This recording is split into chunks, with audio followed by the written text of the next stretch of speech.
Mine should be going there as well.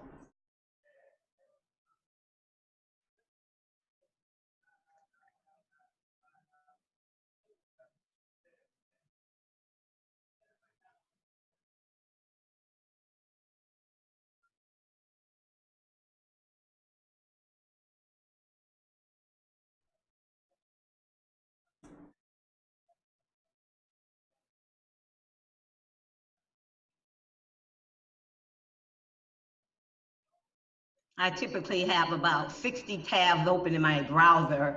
I always promise myself that I'm going to close down my browser and have a clean slate, but I never do. Isn't it one of the 10 commandments? Thou shalt not close browser tabs.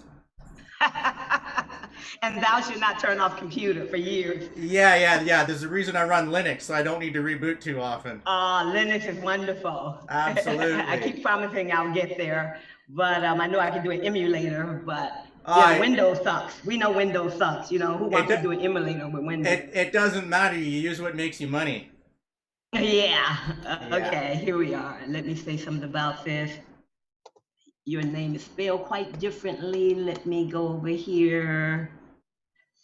Doop, doop, doop. Your name is Jesse with IO. Somebody told me it was EE. So Jesse Hatchie. It's not spelled differently. Okay.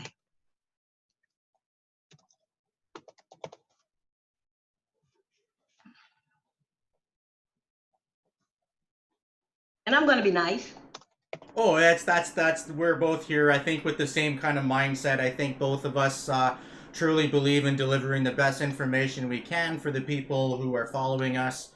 I don't think there's any reason to be nasty or anything like that, and it's not really what I'm about anyway. So it hopefully should be a good discussion. Yes, absolutely. Okay, let's see.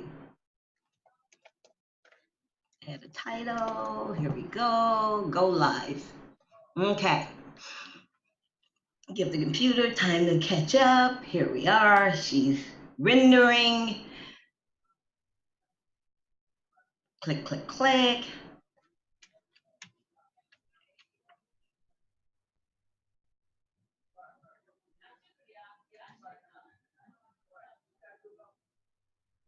Redirecting.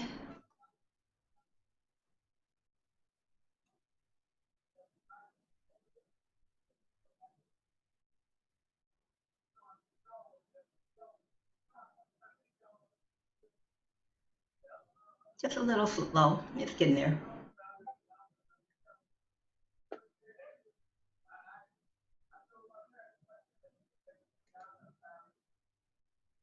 Let me get to my feed.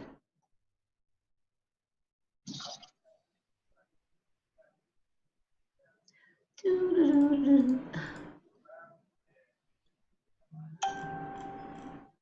me plug my phone in. My juice is going out. Okay, let's just render. Come on.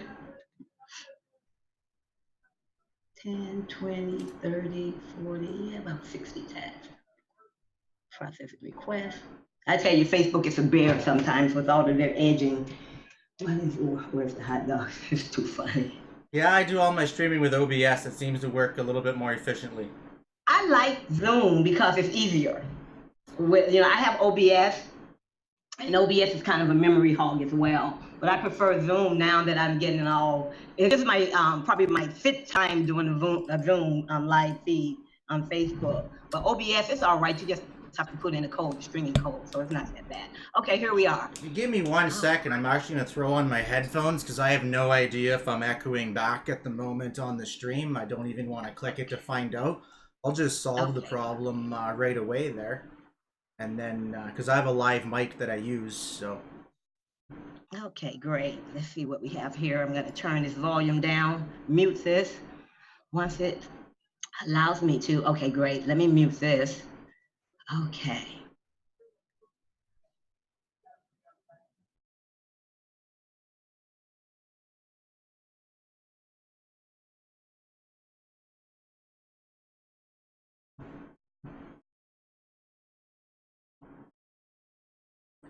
I think the fault is at least a portion that's my fault is that I make things so complicated that they have to fail once in a while.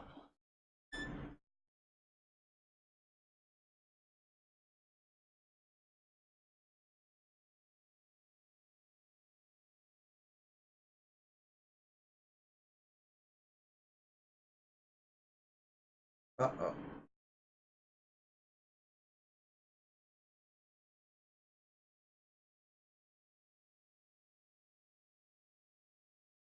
I'm quite sure he's busy as I am as well. I think I have about 20 minutes. It's just going to be a very civil conversation. And I'm going to let Jesse take it over right now because he's the one that's going to be asking me the questions. Yeah, sure. I actually thought. I mean, we have people that are watching me that have no idea who you are, and people watching you that have no idea who I am. And then there's probably a few that have no idea what Cloud Token is. So was hoping we'd just do a quick introduction about ourselves and just a quick brief of what. I'll let you explain. What Cloud Token is. I believe you're the expert on that side. So I don't know if you wanted to go first on that or. Yes, I can just briefly tell them what it is. I'm not going to go Yeah, into any real details. exactly. Yeah, What tell them who you are and what it is.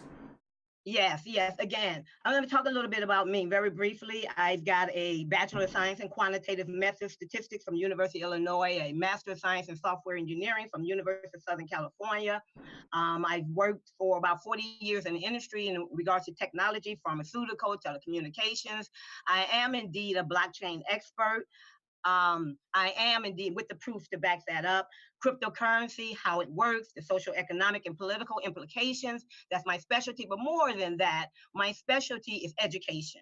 And I think that everyone should be educated about blockchain. I think that everyone should be educated, at least at the peripheral level of cryptocurrency. But that's not why we're here today. What is Cloud Token? Cloud Token is a smart wallet. And the granddaddy of smart wallets is Plus Token. I wasn't familiar with them in the early days. I got familiar with them when they were around 30 something odd dollars. They're now about $91. But one of the things about those guys, they don't have real projects. They don't have generating revenue streams. They basically know how to raise the price of it, but it's all right. But when you look at Cloud Token, briefly speaking, it is an ecosystem. It is an ecosystem based on a blockchain, all sitting on top of the Bit Beta fourth generation blockchain. And I'm quite sure Jesse's going to be asking me some questions about that. What it does is it allows us to earn, transact, spend, CTOs, which are cloud tokens, allowed us to spend that within the ecosystem, which is quite similar to a Costco, if you will.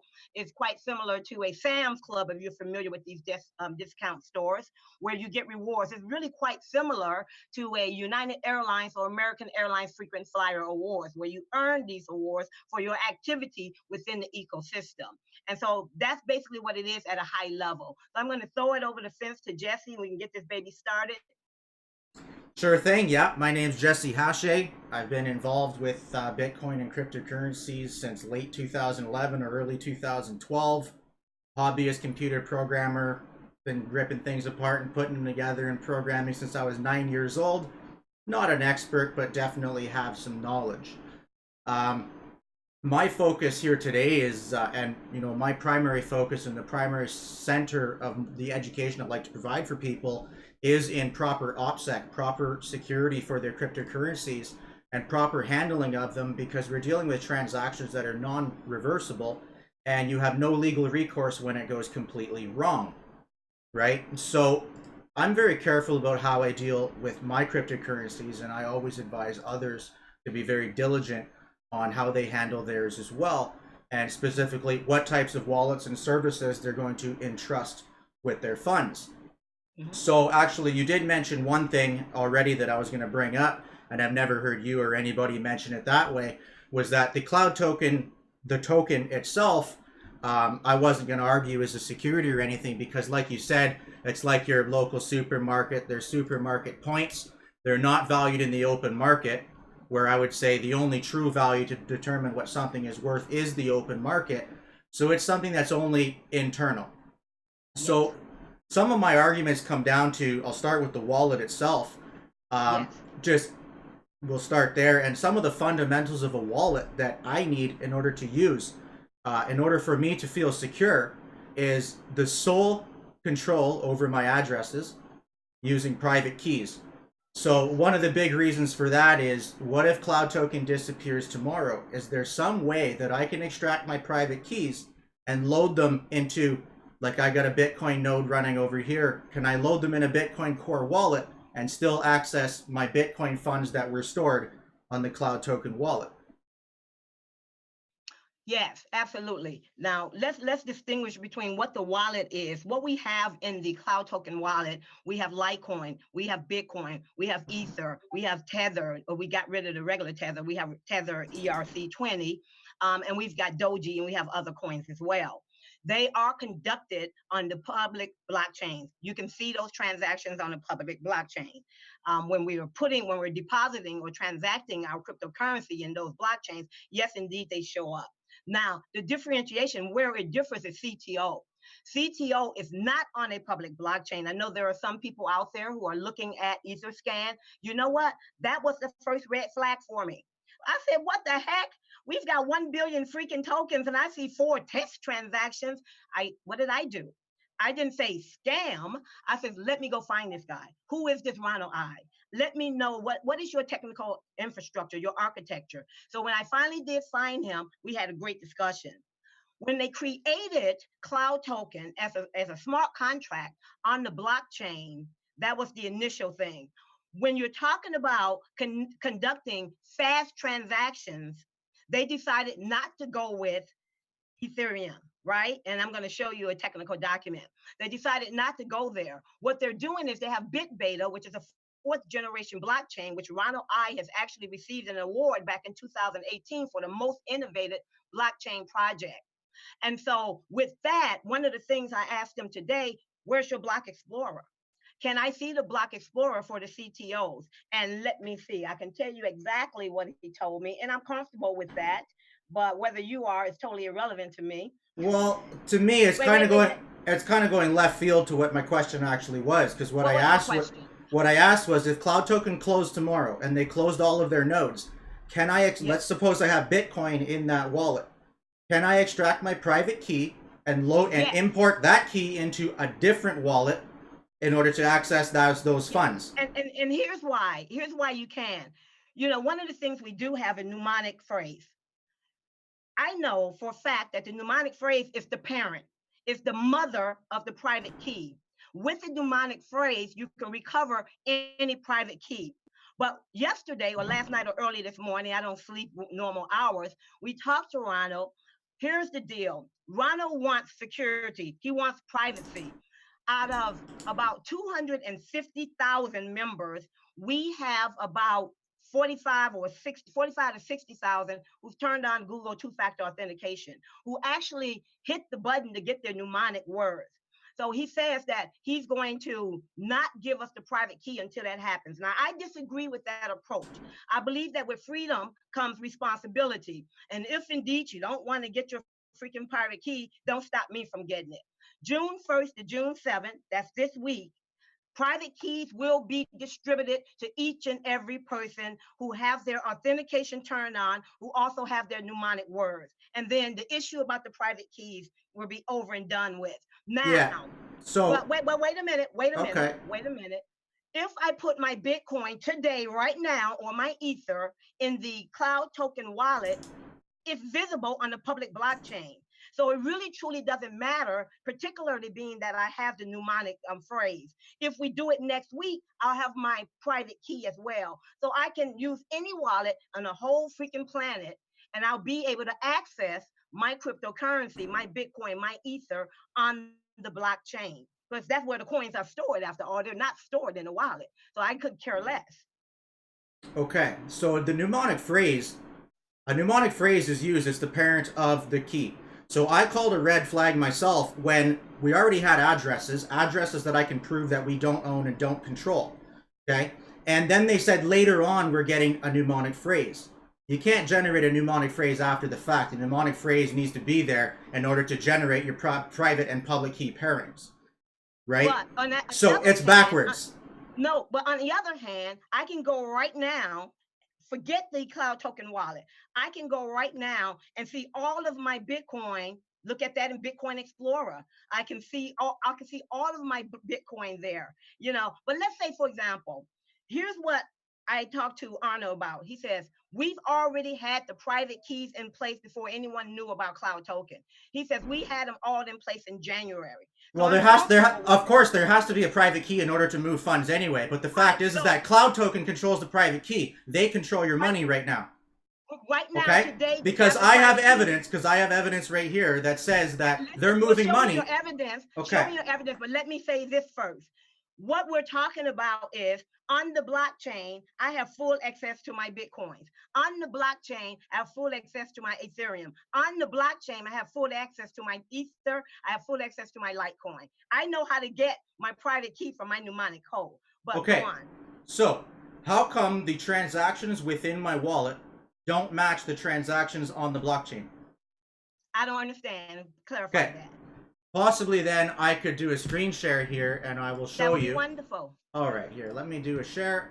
That would be wonderful. And don't show me nobody's wallet and what they have as a problem, because I can't debug their wallet. All right, well, that's just my wallet. Well, it's a wallet that I have access to. Oh, you've got a wallet with Cloud Tokens in it? I have a wallet that I have access to. It's actually not all my money. And I'm using it for this purpose. Okay, so I have screenshots here. So what I wanted to demonstrate. Yeah, okay, go on. Right, so what I wanted to demonstrate was. Oh, I have the wrong screen up. Pardon me. That's all right. That's all right. Well, no, because it's not. What is going on here? I see all of your screenshots. Yeah, I know. I'm on the wrong screen. Oh, that was the right one, huh? You're trying no, to actually, no, it's the wrong one because. What's going on is it won't show up on my stream because I'm using OBS. So what we have here in a wallet, right? So what we have is a wallet showing a negative balance. And I realize you put up an argument that says a negative balance can happen due to a double spend, right? But this isn't a double spend. So what we have is a value, and these two values add up to a negative value, and we have a negative value showing in this wallet. And it's never been resolved. So that was April 30th. Now, if we move on 9 days later, and we look at what's actually on the blockchain. Whoops, sorry, wrong screenshot. That doesn't show the transaction. Okay, and we look 9 days later. We have here a transaction with a completely different transaction ID. Of course, right to a zero balance. And that's fine. Those funds were transferred into Jarvis. Right. But the transaction happened 9 days later while the wallet was turned off. Is that for Jarvis? Correct. But we have a block. Hang on, let me finish. We have a. Tell you about hang on, so we haven't. We haven't. I'll let you finish. So we have an on-chain transaction that was processed without user authentication. Where? Okay, it happened 9 days later, and the wallet was turned off. It happened in the middle of the night while Buddy was sleeping. So April 30th. So April 30th was when you. I'm trying to figure what you got here. Okay, April so 30th. April 30th. Where'd my other screenshot? So April 30th was when the funds were deposited. And they were transferred to Jarvis. And they're on the blockchain. Okay, so on the blockchain, the funds came in, of course. That's got to show. Yes. Now, the funds are transferred to Jarvis to a negative balance, right? Yes. 9 days later, according to this screenshot, because now we have May the 9th instead of April 30th, here's your funds coming in. We have a completely different transaction ID that doesn't show up in the wallet, okay, to a zero balance, but it's 9 days later. Now the wallet was turned off. There was no user authentication to authorize this transaction. And when the funds were transferred to Jarvis... I'm not getting it. So what you're saying is... wait, let me understand what you're saying first before we can go further. Sure. So what we're saying is April 30th, you deposited Litecoin into the Cloud Token Litecoin wallet. Correct. And this is the transaction. That was the balance of 7.902 and everything confirmed. First transaction is perfect. Okay, great. Now, let me tell you, because the first transaction, when we're talking about the wallet, we've got various buckets here. When we're talking about the wallet, the first transaction is a decentralized wallet. Jarvis, and I'm going to show you the technical architecture, the infrastructure, it's a centralized component of the whole infrastructure. Correct. So how does correct. So how does the transaction, so that this withdraw is an on-chain transaction. is a The decentralized first one, transaction. April This 30th. this is the Litecoin blockchain. Both of these transactions are on-chain transactions. This second transaction was done without user authentication. No, it was done with user authentication. When No you password went was over entered. there, No no, password was when you entered. went over there, listen, when you No went password over was entered on May the 9th. wait, when you went over there and you say, I want to take my Litecoin out of my decentralized wallet and I want to put that Litecoin into Jarvis, it actually went into the Jarvis bucket. The Jarvis bucket is actually it's a centralized component. So you authorized it when you clicked on Jarvis, you clicked on Max, you authorized it, and it went into the company's Jarvis trading wallet. You did authorize it. It was authenticated. Oh, so hang on. We don't actually get paid to hold money in our wallet, do we? Do we get paid? We get paid for holding cryptocurrency within the ecosystem. So you don't get paid to hold it in your wallet? We get paid on holding our cryptocurrency within the ecosystem, but not in your wallet. Yeah, in a wallet. Not in your wallet, somebody else's wallet. We get paid for holding our cryptocurrency. Let me ask the same question a different way. And participating. Okay. In the Jarvis and participating in the Jarvis project. Let me ask the same question a different way. How do you trade on an exchange without sending your money to an exchange? We don't trade within the ecosystem here. We are not trading. Okay, so how come there's all this talk about them earning money from arbitrage trading? How are we earning money from arbitrage trading? We are not. The company earns money from arbitrage trading. Okay, yes. So how do you earns money from the company earns money from arbitrage trading on Binance and Coinbase and all of that. Okay. Yes. Now, any freaking day, I can go in and says, I want to take my baseball bat and go home. So I take my baseball bat and go home. I shut off the freaking Jarvis. I put my freaking coins, my cryptocurrency in my wallet, in my decentralized wallet, and I can put it in Coinbase. I can put it in my Soliciting. So when they're trading on exchange, they have to take your money, remove your control from it, and send it to an exchange. Yes. Okay, exactly, right? That makes sense. So scam. Okay, so why does all the marketing say you get paid to hodl money in your wallet? Do I look like all the marketing? I'm a marketer. Do I look like all of the marketing? People say whatever they choose to, but we are. Yeah, you too. Wait, listen. And this transaction's done without user authentication. Okay, next subject. No, it's not done without user authentication. No password was entered. No. When you clicked on Jarvis, when you click on projects and you click on Jarvis, you're authenticating it, you're authorizing it, and you're putting it in the Jarvis wallet, period. And it was not done, on May the 9th. Let me show you. And it was not done on May the 9th. Let me show you how this works, because you're quite sure you're not getting it. And we are getting paid for holding. We are getting paid. Not in your wallet. Not in your wallet.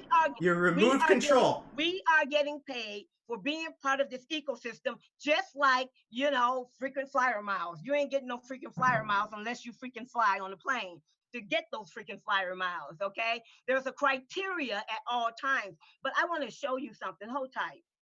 I want to show you something. I think that you understand this since you're a technologist. Okay, here we go. So is this the one? Yeah, I think this is the one. Let me open this baby up. Let me share my screen. And maybe you'll get a better idea of how the infrastructure works. Because if you want to sit up and talk about apples and oranges and things of the sort, I know for sure that it is a decentralized wallet on the wallet side, and all of the rest of the infrastructure is centralized for a reason. I mean, shucks, we've got companies out there. We've got companies like Electronium, for example, who has a patent for their payment gateway, which is like equivalent to like a Lightning or Radian. They do off-chain processing. Off-chain processing is equivalent, and you know this, to client-server type processing, where you do batch jobs. Yeah, but I wouldn't trust sidechain or off-chain technology with any more than $50 though. So anyway, so we have. But I do. I have a question for you. Would you trust the Cloud Token wallet with your life savings? Yes. Really? It says closed source. Have you ever seen the source code? Let me show you something. Hold on. Have you ever seen the source code? Hold on. Let me show you something. Have you ever seen the source code? Hold on and let me show you something. Have they ever had a third-party audit done on their code? Wait, let me see something. No. Okay. All right? Wait, let me do a share. Let me do a share. Okay, so what I'm going to do is, where is it? Here it is. Okay, can you see that? It's still loading. I got a black screen. Okay. So have you seen? Have you? Not large enough. Maybe I need to expand it. Okay, so it's an infographic still, but have you seen the source code that proves this? Has this been audited? Have you seen the source code? No. Have you seen Bank of America source code?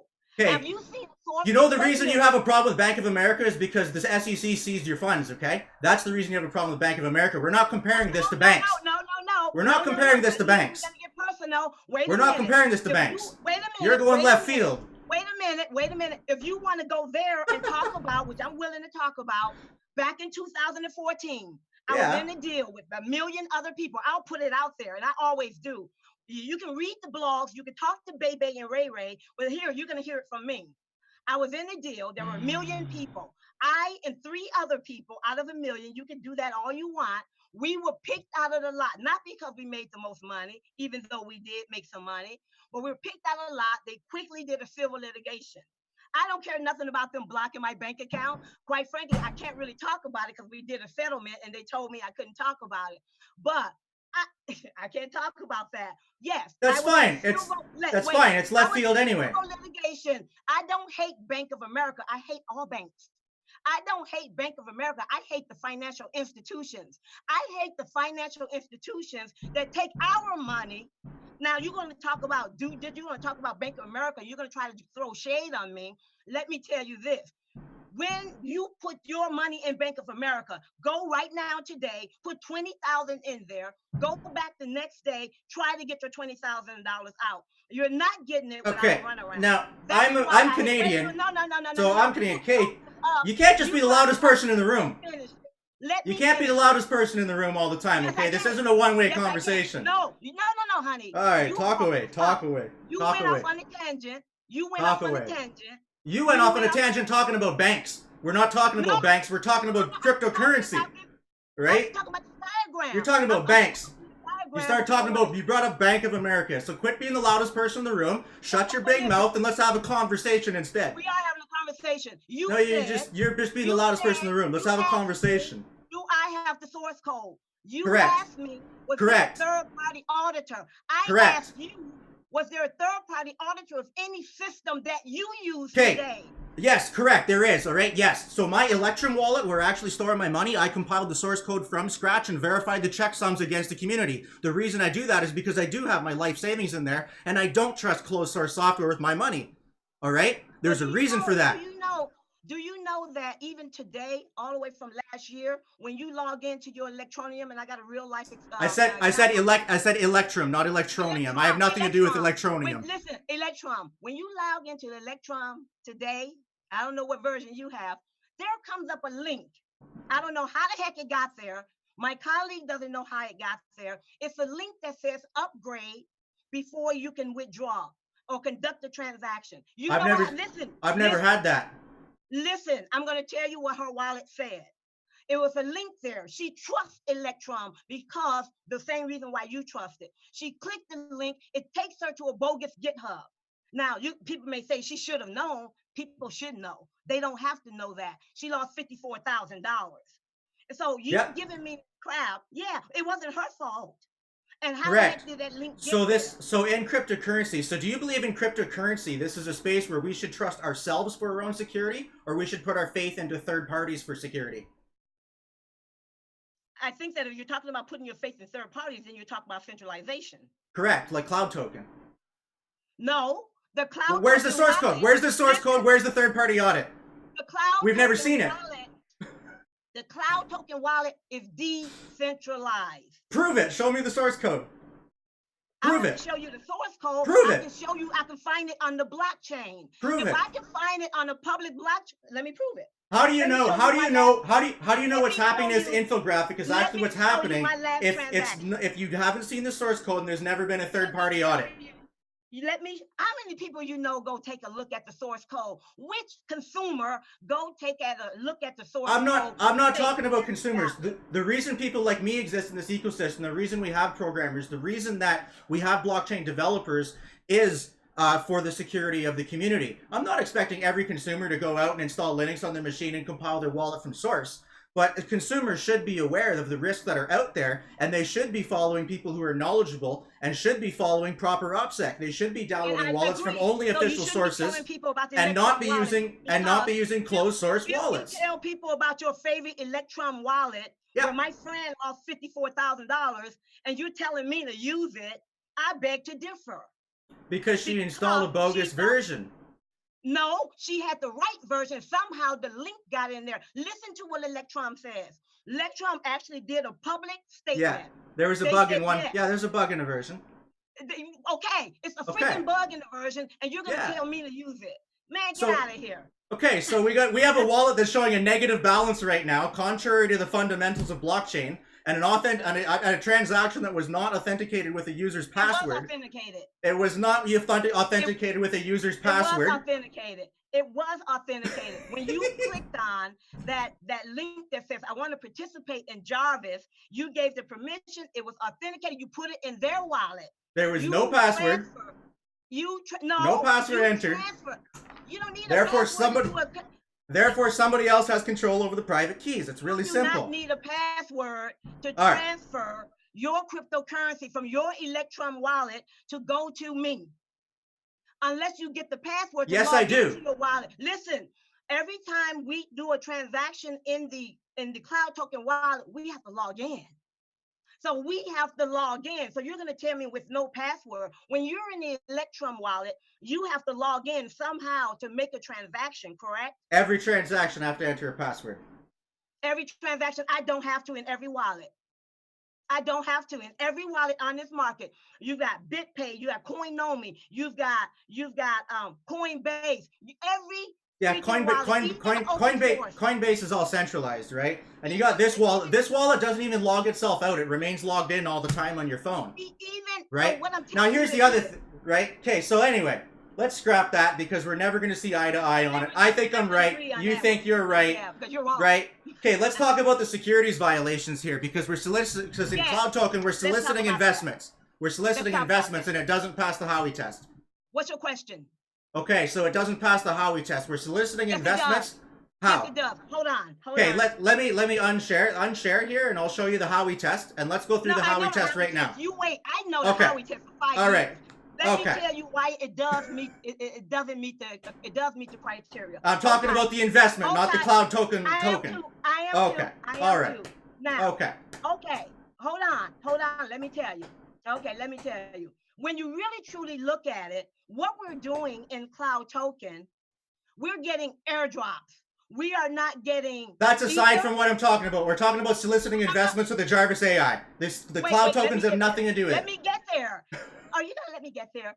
We're not talking about Cloud Tokens. Stay on point. I'm talking about Cloud Token. We're getting airdrops from Cloud Token. You're not getting airdrops. You're soliciting investments. We're getting airdrops of CTOs. Okay, without putting money in? We're getting airdrops of CTOs. Without putting money in. So if I don't put any money into it, I'm going to get CTO tokens. Let me show you the Howey test. I'm going to bypass all that. Let me show you the Howey test. And I'm going to show you a case. All right, show me the Howey test. I'm going to show you the case. Okay, show me the Howey test. Show me the Howey test. Okay. Howey, let's see. Here, why don't I load it up? I have it loaded right now. The Howey test is typically the first line of attack for the SEC. Correct. The Howey test is a test created by the Supreme Court for determining whether certain transactions qualify as investment contracts, quote unquote. Correct. If they are, then under the Securities Act of 1933 and the SEC, the Security Exchange Act of 1934, those transactions are considered securities and therefore subject to certain disclosure and registration. Hold tight. Under the Howey test, there are 4 criteria. A transaction is an investment contract if it is investment of money. Correct. We have that. You must. No, we do not. Okay, so hey, let's attack point 1 number first. Okay. So So do I have to put money into Jarvis AI in order to earn Cloud tokens or not? Yes. Okay, so we need to put an investment. No, it's not an investment. How is it not in it? So do I need to put money in or not? How is it an investment? How is it an investment? I ask Because you're putting money in and expecting a return on it. Okay. You don't know what I'm expecting. I know what I'm expecting due to the marketing that's out there, and it that's the advertises second part. 8 to 12% ROI. It's an investment. It doesn't pass the Howey test. I didn't say nothing about ROI in anything I write. There's no return of investment. You don't see anything I say about an ROI. We are getting 6 to 12%. Here's one. Let me screen share. Let me show you the white paper where it says it's an investment. It's right in the white paper. Investment. It is right an in the white investment. paper. The company is an investment company. Correct. It's an investment company. Right in the white paper. Here, I'll pull up the white paper right now. Since you won't let me screen share, I'll just do it on my screen. So here, section 2.6 in the white paper. An artificial intelligence AI trading bot autonomously initiates exchange trades on behalf of an investor according to a strategy-based algorithm. So right in the white paper itself says that they have investors, and those investors are what are using the AI platform. There's nothing in that white paper, that sentence that said I was an investor. Okay, then shut down your screen share and let me show you right in the white paper that says... But no, you just told me. But there's nothing that says that I am an investor. The company is an investment company. The company is registered with the Australian SEC. Yes, okay, and how does that... Okay, and so was AWS mining, and they were a fucking Ponzi scheme. I don't know nothing about AWS mining. Well, they're a Ponzi scheme, and they were registered with ASIC as well. Next question. What does ASIC have to do with anything outside of Australia? What do you mean, what does they have to do with anything else? What does the United States SEC have to do with anything outside of the United States? I mean, exactly. Are you in Australia? Yes. You're in Australia? Yeah. Oh, okay. See, all the information I have that says you're in the United States. So how does ASIC apply to you? And I'm in Canada, and ASIC doesn't apply to me. Well, I don't care, because their company is an investment company. It's the name of and you're putting money into it. You're investing with the company into a common pool. No, I am not. That's what we're going to disagree. It is an investment of money. So and since we're not investing the other three criteria, null and void. I am not. You're investing money. Oh no, my God, this is an absolute joke. This is a joke. No, I'm not. No, I'm not. I'm putting my money into a wallet. I'm just putting my money I got my money in the wallet. I got my cryptocurrency in the wallet. So, okay. I want to participate in a project. That project could be any project, like the travel project that's coming out. You can call it whatever you want. It's an investment. The e-commerce project that's coming out. Okay, let me ask this. Okay, for what reason did you decide to participate in Jarvis? I like technology. I get excited about technology. What technology is there to the Jarvis AI? What benefit did you get out of investing into it? I was going to show you. It was up on the screen, but you wouldn't let me talk about it. It's called an investor. They're trading using AI for profit. You put money into it, an investment of money. You're expecting a return. They're investing your money. The company is investing in cryptocurrency. How did they get the money to invest? How did the company get the money to invest? How does it come? You need to ask them that, but I know that for sure that we are all depositing our money into a project. We're depositing our money into a project. Oh, but we don't know where they got the money to invest it with, so we're not investing into a common pool because we don't know where the money is to invest. Let's say you're right. Let's say you're right, Jesse. Okay. Let's say that you're right. It is investment of money. That's part one of the Howey test. Yeah. Okay, you got 4 parameters. Correct. The next one is the expectation of profits from the investment. Let's say you're right about that. Yeah. The third, let's say you're right. The third parameter, I know I am. Investment of money is in a common enterprise. Correct. Okay. That's the cloud token technology and investments registered at ASIC. So let me pool. Okay. Let's assume that you're right. There was a case. It was called Blockvest. They had an ICO. The court implied that there must be financial loss risk in order for, this is the quote, this supports the proposition that something like an airdrop by itself, the guy's name was Santori, cannot be a securities offering. He says, even if the airdrop tokens are pre-functional, which they are, admittedly rare today, but possible, that's his quote. He went on to say that the SEC tried to claim that a mere offer is enough to violate the security law. Then the court ruled in California They went out of their way to specifically reject that argument. They said that a mere offer is not enough to violate the securities law. According to the Howey test third criteria, the quote unquote, the assets committed must be committed to the enterprise. Simply using a secondary market for ICOs, even if they're pre-functional, might not itself by itself result in a securities offering. But the funds are committed. They're not in my wallet anymore. They're committed. There's no ICO. That doesn't matter. You put money into a common pool with the expectation of a return. That's not what the court said. See, you are the court hasn't looked at this. Attorney, and you believe that you know all of the the intricacies of what's going on. Thus, you label it a security. It is a security. If indeed the California court says that is not sufficient to determine whether it's a security, how can you, sir, make that determination? You can't. It's not only the Howey test that's involved when you determine whether it is a security. There are the intricacies of each of those four parameters. There's risk of loss. We have risk of loss. We have risk of loss. There's risk of loss. Past 10. We also have one of the other criteria or secondary criteria is that if it's an investment, if the user has control over that investment, as in to make decisions. So in the case of trading, if the user decides what trades to make, if the user can turn the bot on or off whenever they want, then it wouldn't be a security. And we can. But you can't. My point. You can't. Yes, if you we can. How do I turn it off without paying an 8% fee? How do I turn off Jarvis without paying an 8% fee? Listen.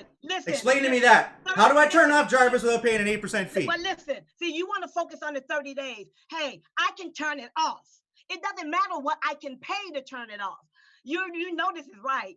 In the law, I don't. It's a security. And the law did not say if you have to pay a withdrawal fee, then it's a different criteria. It says if indeed we have control over this quote unquote investment that I'm going to give you that just for the sake of argument, I can come in day 31. I want my money back. But you don't have control. It's invested into a common pool and the company's doing it for you. No, I have control because I can turn it off. So if a trade comes through and I don't want to take that trade, but I want to take the next one, how do I do it? There's no next trade. We only have one project. So you don't have control over it. You don't have control over the funds. They're committed to the company. Of course you're not listening because you're just going on about things that make no sense. Jarvis is the first project. Jarvis is the first project. HAL is coming. That has another risk-reward ratio.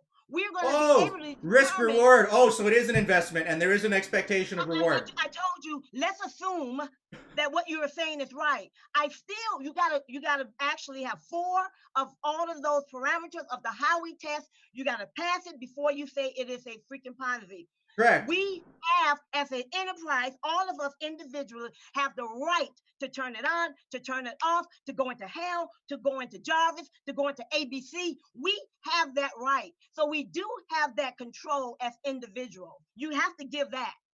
Because I don't give that. We don't have control. The company is trading on your behalf without your control over it. No, you don't. We have control. You can tell yourself whatever stories you want to tell yourself, but I'm living in reality, lady. I'm living in reality. Because you're not even in there. You can turn off Jarvis. You can get into HAL. You can turn off HAL. You can get into Jarvis. How many other companies have you been with that have been convicted for SEC violations? One? So Zeke Rewards, BitConnect. I was never in Zeke Rewards. See, you need to stop BitConnect, listening to the bloggers. Right? You need to stop listening to Ray and Ray. I was never, ever in Zeke Rewards. And see, my problem with you with these little snide comments, you need to stop listening to a guy named Oz, whose name is, Hardenberger. I can give you his link in Facebook. Go talk to him. I got his contact in my email list too. Of me being Zeke Rewards. No evidence. I know, because you and I know with his rape conviction. Oh, I don't have any proof, so I can't say that. Oh, he has a rape conviction now? Yeah. You know what you should do? You know what you should do is just actually go and look up the actual conviction, right? And he has a conviction, so go and look it up, right? And I don't know why we're talking about Ari on this video, right? When it has nothing to do with this video. This is between you and me, remember? Oh, so you want to bring Ari into it? So you want to bring Ari into it. You want to bring Zeke, right? So because you have no fucking integrity whatsoever, you got to bring a third person into here. Are you no, hey, I'm not upset at all. I think you're a lunatic because we're having a conversation and you want to bring a third party into it.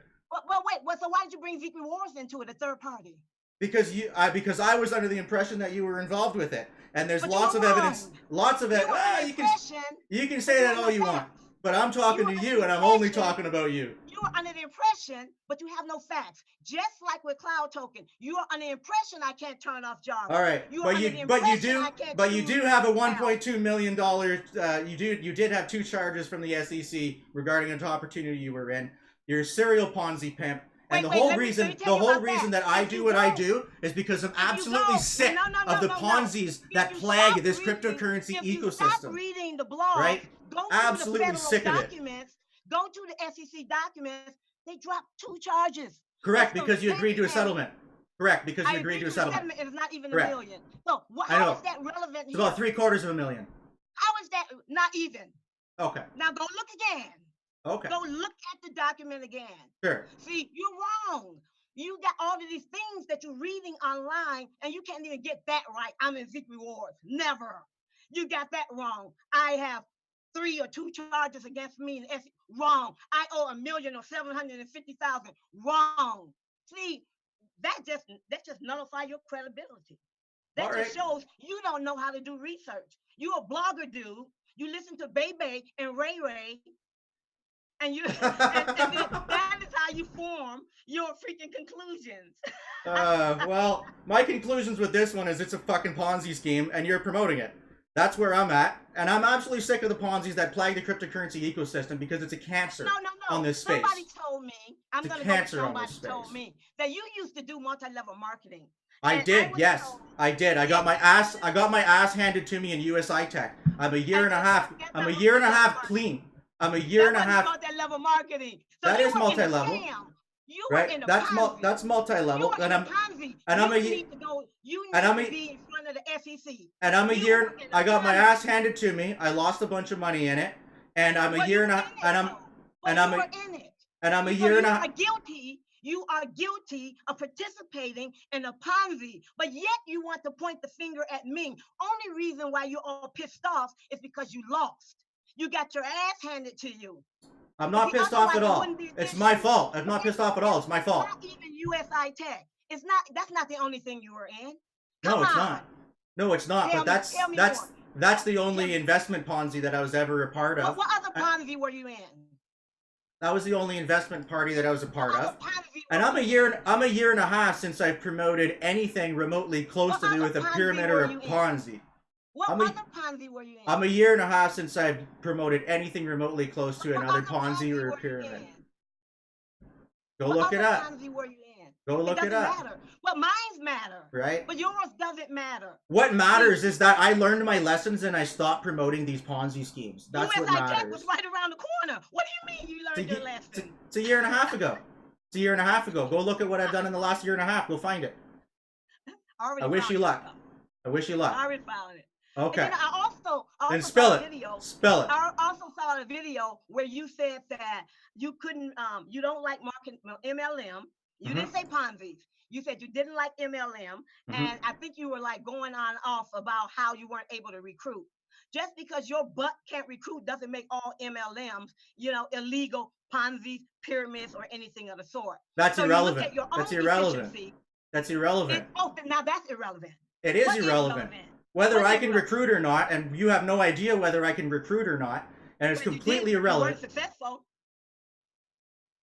Okay, well, you have no evidence, and you have no idea what you're talking about there either, okay? But here's the thing, is that what I did is I learned my lessons, and I no longer participate in these. No, you didn't. And what I've taken, I still have a sore spot in my stomach over USI Tech, and I vowed to my people, and I vowed to my people, that I would make better on myself. So anyway, we're way off in left field now. And you like to be the loudest person in the room. You drove me nuts trying to be the loudest person in the room right from the first sentence of this video. So anyway, I'm about done with this video, so I'm gonna let you talk now. Talk your ear off. You're gonna let me. You're not gonna let me. You're going to listen to me.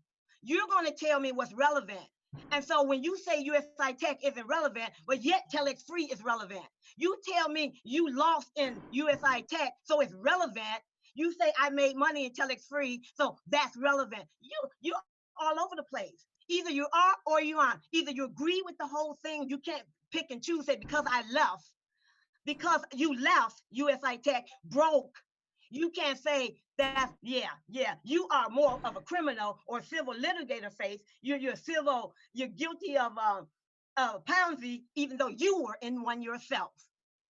And you got to make up your mind, dude. I didn't take $1.2 million of other people's money and then turn around and cry that I didn't do anything wrong. You would have, but you lost. And that was my fault. You were in a Ponzi. And that was my fault. In a Ponzi. And that was not somebody else's fault. You were in a Ponzi, but you lost. So what's the difference between the losing and the winning? Those who win are the bad people, and those who lose are the good people. You were in a freaking Ponzi. The people that learn their lessons and then stop promoting these and stop participating in the cancer that is this Ponzi ecosystem, those people I have a lot of respect for.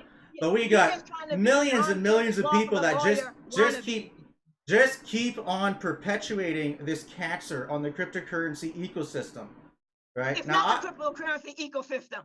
You know, that's where you're wrong. I tell you, if you've got a business model and they're taking rocks as their currency, if it's a matrix program taking rocks as their currency, is it a black eye on the rocks? If they're taking fiat, is it a black eye on fiat? So why if they're taking crypto, it's a black eye on crypto? That is a dumb, lame, that is not an argument. That is not having an effect. Every 6 seconds there's a new... If it does have an effect, every scam, every hack, every bank break-in, that's fiat. Do we say fiat is a scam? So why are we going to say cryptocurrency is a scam just because someone is using it as a currency? When did I say cryptocurrency was a scam? You said it's leaving a black mark on cryptocurrency. I just need to save the world. I said that? Yes, you implied that. Okay, well, you're putting words into my mouth there anyway. What I actually said was that because of all these Ponzi schemes that are popping up left, right, and center, right, I believe it's a cancer on the cryptocurrency ecosystem. That's what I said. Don't be putting words in my mouth. You kind of changed it up. You kind of changed it up to ridicule me about it as well, right? I mean, this has got into just personal attacks.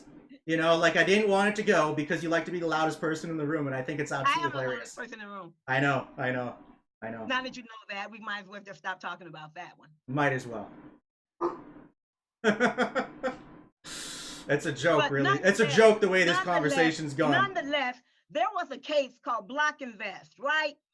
And it was really because of the ICO and the IEO and the exchanges, which was critical. If you look at case studies, you'll find that the ones that they're convicting are the ones that have these big, huge ICOs. But check this out. Cloud Token isn't doing an ICO or IEO. Cloud Token isn't going on any stupid exchange. CTO isn't going to be listed on any trading exchange. There is not a trading speculative internal exchange either. CTOs are usable within the ecosystem for the travel portal, the e-commerce system, and all of the transaction fees. Just as folks in Steemit is being rewarded for their content and by other users voting up their content while they hold their Steemit in the DPoS or delegated proof of stake fashion to earn more and more rewards. So you want to define that. Cloud Token is new, going to have a lot of pockets of engagement and commerce in their ecosystem, which requires CTOs to participate. So you can sit up here and then act like, oh, I'm a scam buster, only because you got your butt busted in USI Tech. I just feel so bad for you. I'm so sorry. I don't need your apologies. It was my fault because I believed the marketing instead of looking at it critically. It was my fault.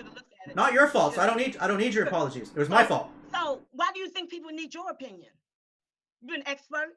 What scams have you busted? You say you're a scam buster. What scams have you busted? So I only pick on the ones that prey on people's technical inabilities or technical lack of knowledge. Which ones have you brought down? The other major one that I called out and was also lost a lot of friends over and was later, I also had my I told you so moment, was the Vista Mini Miner. I'm not sure if you're familiar with that one. Never heard of that either. I'm not into that stuff. Basically what they did is they took, you're familiar with a Raspberry Pi or a single board computer? Yes. Yeah, so they I took really don't one. care what they did. That's irrelevant Yes, to what we're they doing. took one of those and convinced everybody that I was going to mine X number of currency and they were going to make a bunch of Yeah, money, and right. I then it know was that's all not happening on the hogwash. Raspberry. Exactly, right? So, but I only pick on ones that actually prey on people's No, I'm not talking technical about picking lack of on. You knowledge. say that you're a scam buster. I'm asking you which Ponzi's and bad deals have you busted down and got them shut down? I just finished saying that I okay busted and got them shut down. I'm not a law enforcement officer, So but you're not a scam buster. what I just You're just said a was big what I mouth. just said was that the biggest one that I called out was the Vista Mini Miner, and it turned out to be Oh, an but absolute so you're scam. not a scam buster. You're just a guy who want to call out these deals in social media. That's Yeah, what you I just try to provide the best information I can for my followers. Oh, okay, yeah, okay. Mhm. So you're not a scam buster. I thought maybe you had some insight into the SEC or something. You could pick up the phone and tell them to shut this baby down. So Oh you're no not a no scam. no no no. Did I Oh, claim okay. did I claim that at some point, No, or are I those thought you were. more I words thought you or were. more words you're putting into my mouth? No, I'm not. I said I thought. I said I Oh thought. oh I okay. thought you had that influence, but I Oh see you okay. don't. I'm not sure where you got that from.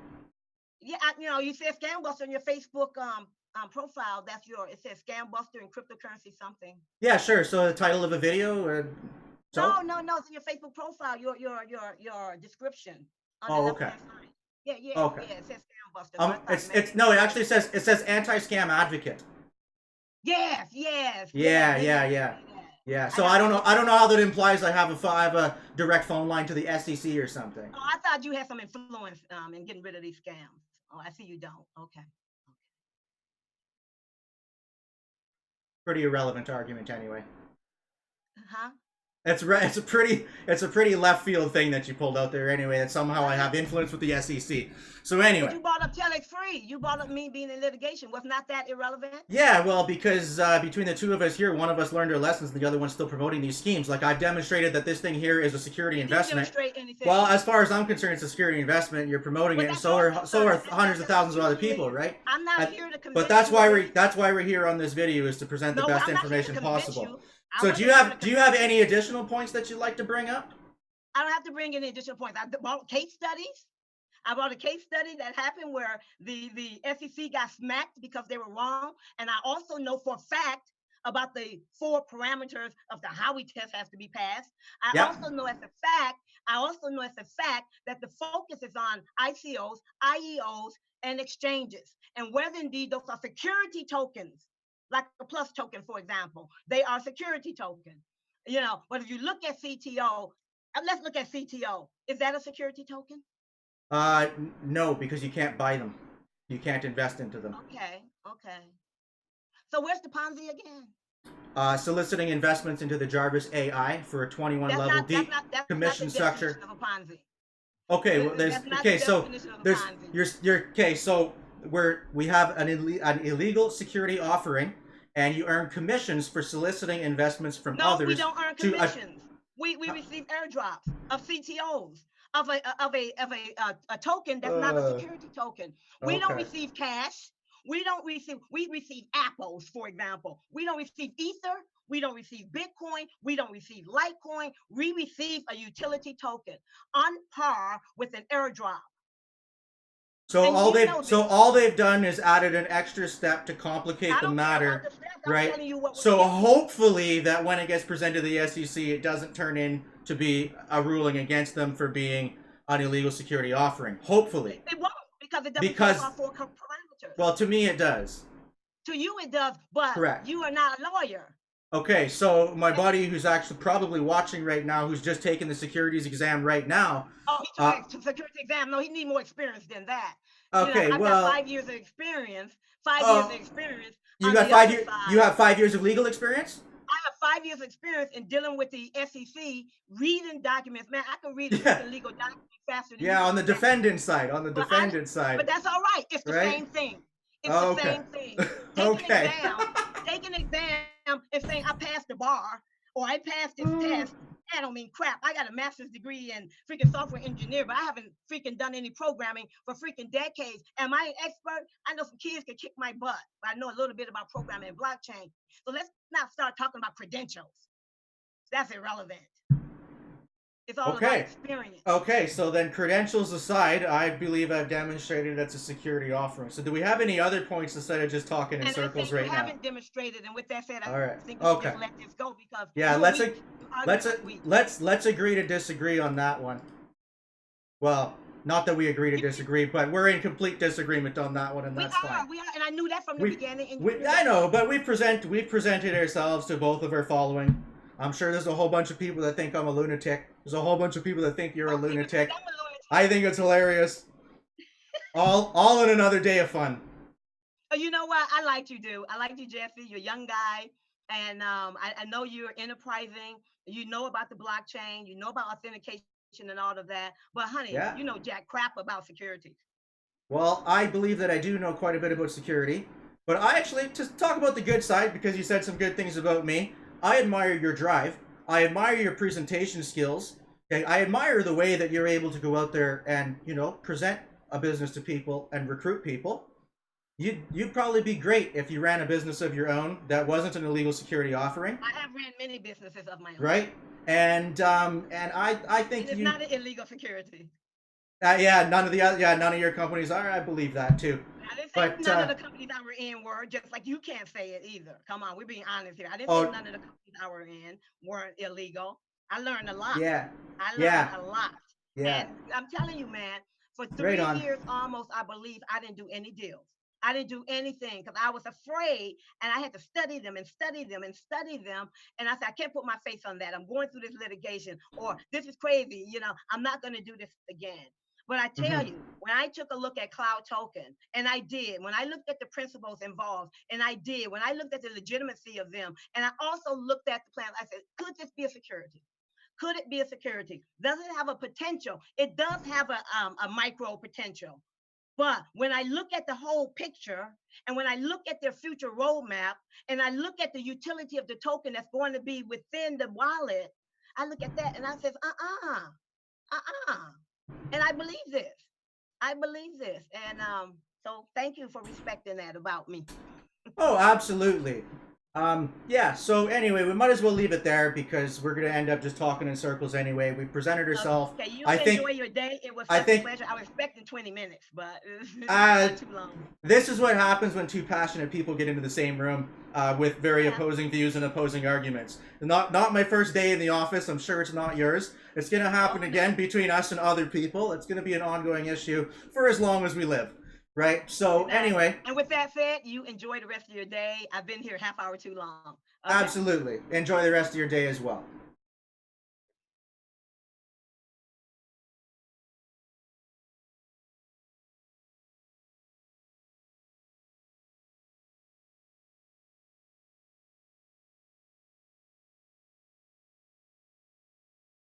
I'll be right there, guys. I just have to reset my OBS.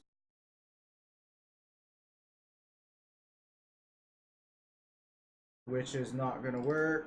Why don't you want to work?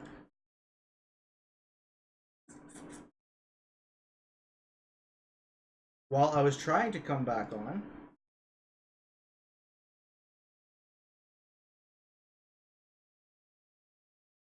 my camera won't work, guys, so I'll just have to cut it off right there.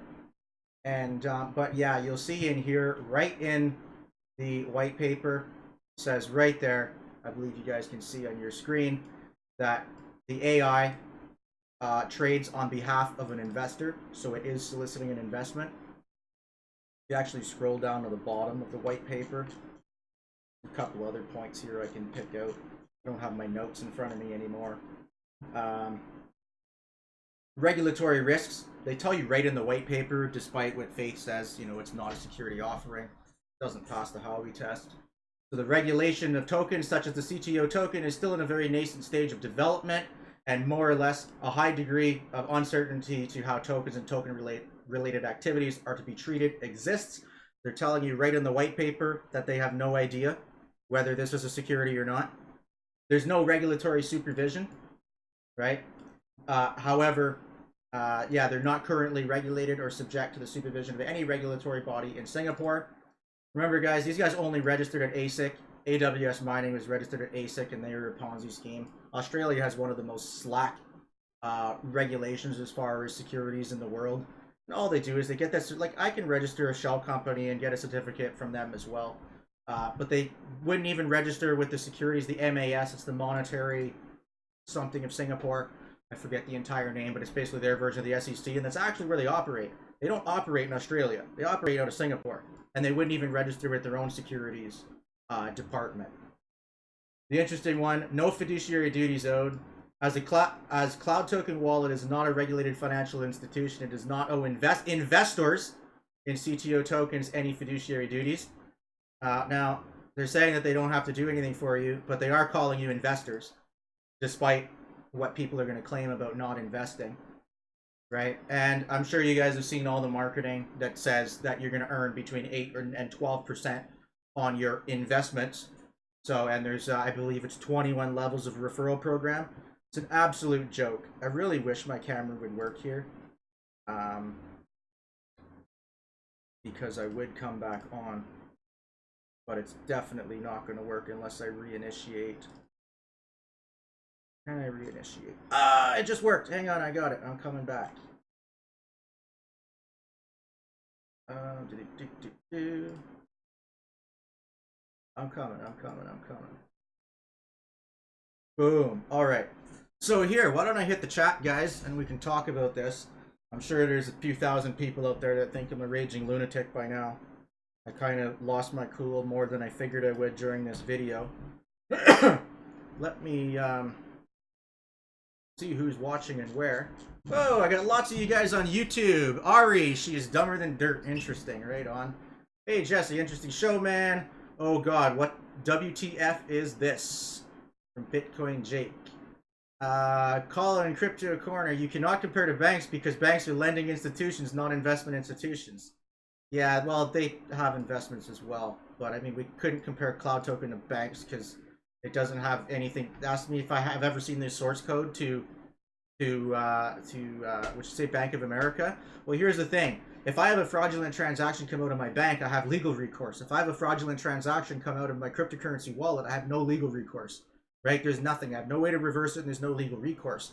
So, hell yeah, I want to see source code, you know, for a wallet before I'm going to put my life savings into it. Now, with that said, I would use a sidechain or off-chain wallet for pocket change, like put 50 bucks in it so you can go and make quick and easy mobile payments at the coffee shop. But I wouldn't use a sidechain or off-chain wallet to buy a house or store my life savings. It's just stupid because it's not secure. It's somebody else's wallet. Aha, this lady is dumb as fuck. I'm just reading comments here. Actually, I can actually pull up the comments as well. Ooh. Okay, that'll work. Yeah, now you guys can see my comments as I go through. Well, kind of. I'm still kind of scrolling through. What else do we have?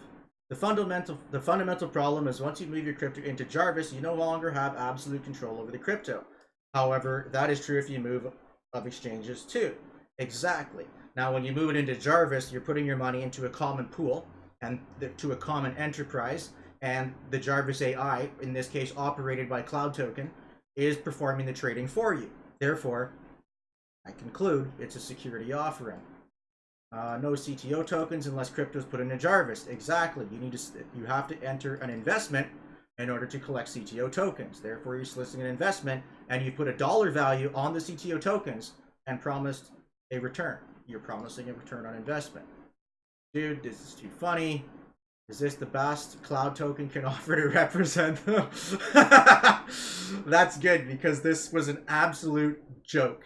Absolute joke. And I even have to say that I did not conduct myself very professionally on this video either. The problem was that she wanted to be the loudest person in the room and never shut up, right? Like, and we know that, you know, among, you know, common people and people who don't know better, people who aren't doing the research, they're gonna, you know, just believe the loudest person in the room or the person that they like the most without actually understanding the material. So by being the loudest person in the room, she can speak to the most people. It's probably why she's a very good marketer. I can't deny that from her. It was an absolute fucking shit show. She's an ISA, lying in that statement. I'm not sure which statement that was, but yeah. Very funny. Plus, she's in the USA, not in Australia. All these do is looking for loopholes to back their claims. Yeah, Cloud Token can turn off Jarvis at any time they want. Correct, but I can't unless I pay a fee, right? I pay a penalty for taking money out of it, but I can't just turn it off and turn it on when I want. It's not like, you know, let's say I download a bot for my MT5 trading platform, you know, and I can turn it on, I can turn it off, I can change the parameters. That's not the case here. We're putting money into a common pool, and the company is trading for us, therefore it's a security. CTO are off-chain tokens that can be converted to other cryptos. That can be shut off too. Very true. Comedy Gold, absolutely. I thought that was hilarious. CTO is no better than BetRobot on Telegram, Gladiacoin, Bitcoin's Brain, or any number of shit programs they've pushed. Exactly. That's my opinion of it as well. Now, in all fairness, I do believe that the Cloud Token, the token, is going to increase in value. Now, here's my reason. Because it's valued internally, and it's a Ponzi coin, and because they're soliciting a bunch of investments, and because it has the referral program to it, where you're going to earn money for soliciting investments from others, they're going to get a lot of people, and their internal algorithm is going to just put the price up. But again, it's valued internally, not true market value. Comedy 101. Let's vote. Let's all vote for increasing mental health problems. That's good. Now she's just deflecting. Come on, Jesse, you can do it. You have what it takes to prove it wrong. She lacks knowledge to discuss the technical realities of how CTO is a scam, so we get nonsense from her. Cool. Well, I don't like comments like that. William said she should hang herself. I really don't like comments like that. That's just, I mean, I'll attack somebody due to points at hand. She's promoting a security here, so I'll bring up other securities that she's got caught promoting and got charged for. And the only reason that the charges were dropped is because she took a settlement, and she even said that right in the video. Jesse has never steered me wrong, and he's never made a penny from me. Faith is a serial scammer. Cool. I had put 600 bucks in the Cloud Token, earned Cloud Tokens, and then watched Jesse's video and pulled the 600 bucks back out. Cost to do it was 8% and fee and 10 Cloud Tokens. Like I said, you can't just turn it off whenever you want. You gotta pay. So I got back like $550. So at least you saved one person, Jesse. I mean, that's exactly it. I'm not here speaking to everybody. I can only speak to the people that that want to that actually want to listen. So let me switch over here to my Facebook chat at the moment, because those ones don't pop up. All right, looks like I got lots of comments over here on Facebook as well.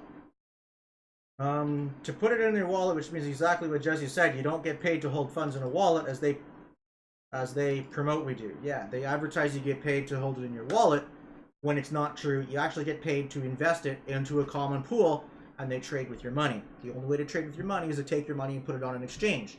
Actually, in fact, well, she already admitted in the video, but if you guys hit up, you can just search Ronald I on YouTube, and I think it's Luigi that put up a video that I think Shohan was filming and asked Ronald specifically that question, and Ronald said, plain as day, and I agree with it. In fact, I actually like Ronald I. I think he's a pretty smart guy. And when you ask him a question, if you can get a chance to ask him a question, you generally do get a fairly straightforward answer. So when all the marketers are out here saying that we get paid to hold money in our wallets, Ronald clearly said in this video that we actually don't get paid to hold money in our wallets. He said, Shohan asked him the question, when we put money into the Jarvis AI, do we control the funds, or does Cloud Token control the funds? And Ronald's answer was that, well, he answered with a question. He says, well, if you put money on an exchange, do you control the money, or does the exchange control the money? The exchange controls the money. Plain and simple. So you don't actually get paid for holding money in your wallet.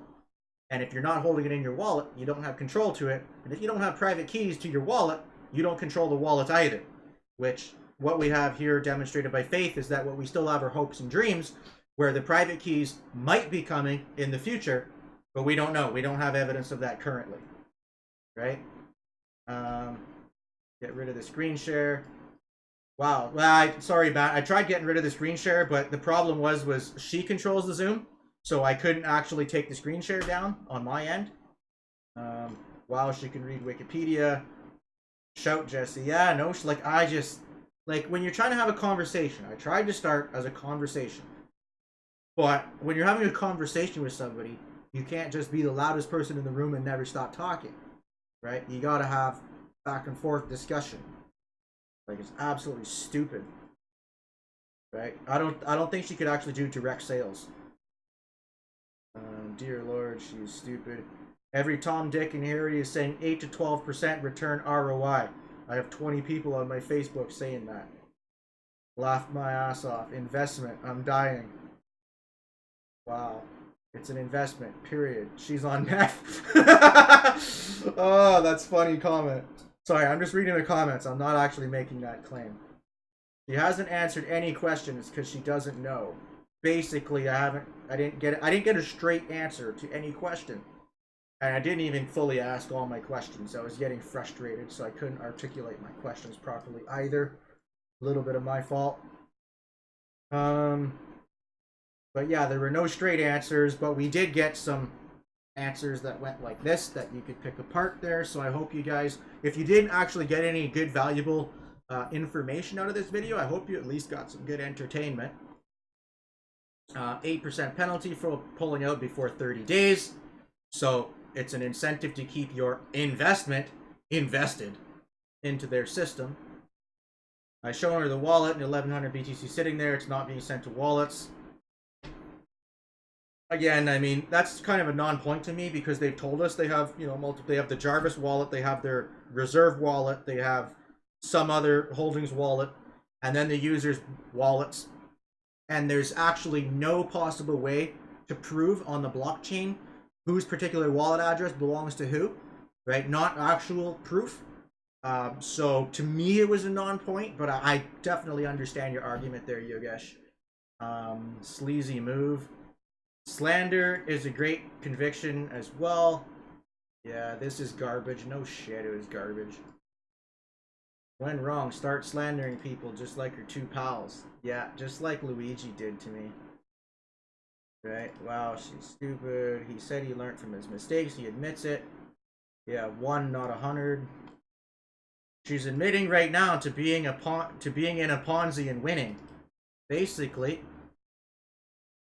she admitted that it's a scam big time. So just like TBC, get the popcorn. Oh my god, yeah, that's that's all I was thinking was like, I'm sitting here, my coffee cup was empty. I had nothing else to do with myself while I was listening to her ramble. I was getting pretty irritated. I remember the Vista episode. It was great. I got a lot of haters for the Vista episode. I got threatened for lawsuits over that, for slander and defamation and all that kind of stuff, and that never came to fruition. Actually, it was, what was his name? Armin Tamarian. He even offered to fly me down to California to go and visit their office and see their facility, and he would prove to me that it was legit, that the miner actually did what they said. And then when I accepted his offer, he blocked me and wouldn't talk to me ever again. So yeah, Jessie was right there. Is she for real? She knows a little bit, but introduce yourself as a professional in blockchain technology. Yeah, I'm not exactly a professional in blockchain technology, but I also don't get my money stolen out of my wallets because I have an idea of what I'm doing. Jessie, you're not a lunatic. This girl can't even defend herself without cutting you off and talking over you. I know, and that's why I started doing it back, because I just couldn't handle, you know, like, again, we're supposed to be having a discussion, and there was no actual discussion. So the reason I feel like a lunatic was because I also couldn't contain myself, right? Ask her why the money is held in wallets. Yeah, again, that was a point that I really didn't have on my radar. I wouldn't invest even with her money. You know what was funny was I asked her, so she's supposed to be a software expert, right? Now, whether she's done code, oh, yeah, okay, Jason, you want to come on live? Can I? Zoom me. Oh, yeah, you have to Zoom me, Jason, if you want to come on live. I can't do it right now because I'm not mobile. I have no way to bring you on live on mobile. So you can Zoom me if you want. I can bring you on. We can talk. But yeah, something I was saying. She's supposed to be a software expert, right? Like she has what she said, a master's in software engineering. And I mean, I highly respect that. So I assumed that for that reason, we could have a discussion and look at the logic of this, right? And we could come to any terms to see that at all. Now, just with that said, I wondered why. Like when I asked her, being a closed source wallet, we haven't seen source code, and it's never been audited by a third party. So logically, we have no idea if the wallet is actually doing what they say it's doing or not, right? So the only two ways to actually prove to people that the wallet is doing what they say is, one, you need to publish a source code, which they won't because they'll get knocked off, right?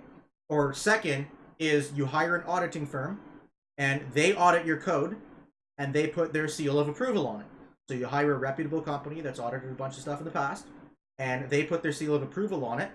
And because they're a reputable company that deals, in auditing of, there's a bunch of companies that specialize in blockchain technologies and they specifically do auditing of applications surrounding blockchain.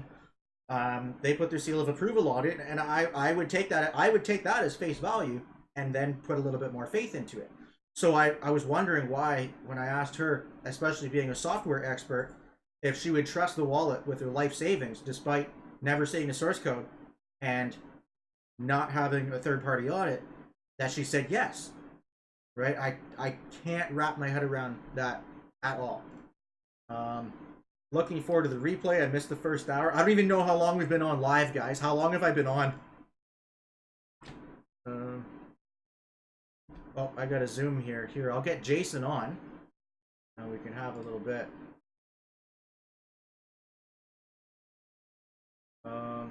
Did I get a Zoom? Where's the Zoom?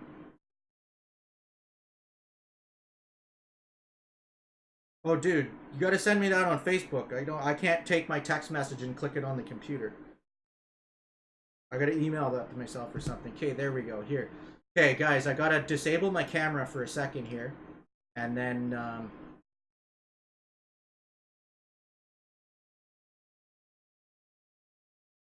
ooh, I don't know if I can disable my camera. Ah, here we go. We'll do that. So we're actually using my shitty camera right now. Now if I load up Zoom, I should be able to load my good camera, and then we'll change the view over. Jason! Oh, hang on. I'm still, Jason! What's up? Hang on, I gotta change my audio device here too now. Speaker. Okay, there we go. Let me set gallery. How are you? I'm not doing too bad at all, man. How are you doing today? Enjoying your day, man? I'm doing really good. I want to talk to you about that chick. Yeah, did you like the entertainment? I didn't catch it, but I couldn't I caught contain myself, man. I caught the build up to it. Yeah. I was just talking in circles, right? So. Well, the thing is, I meant to tell you, and I caught it on your live. I was gonna say write down some key points. Yeah. She's gonna start dancing around shit. And Yeah. tell me this, I wasn't even there for any of it, but I did some research on her wall. Did she try to argue that it must be legitimate because people that she knew made millions of dollars off of it? No, that wasn't an argument she brought up, but that's an argument. That's an argument I see all over Yeah. Facebook and all over the place, right? Right. I'm And surprised. yeah, Well, I'll give her some credit. It's just, if she was making money, you think she could afford a hairstylist. Oh, that's kind of funny. Yeah. Oh. I tried to take her seriously, and I look at her hair. I couldn't take her seriously after about the first 6 minutes. So I tried my hardest. I came into this fully intended to have a civilized discussion, but like if you get on a sales call with a guy and he's just yelling at you and just screaming over you and you can't get 2 words in, you're not making any money. You might as well hang up the damn phone and call somebody else, So, Yeah. It's about having a discussion here, and we're trying to have a discussion to present the best information we can for people. Yeah. And there was no way to do that. Mm-hmm. So You need to have an arbitrator. yeah.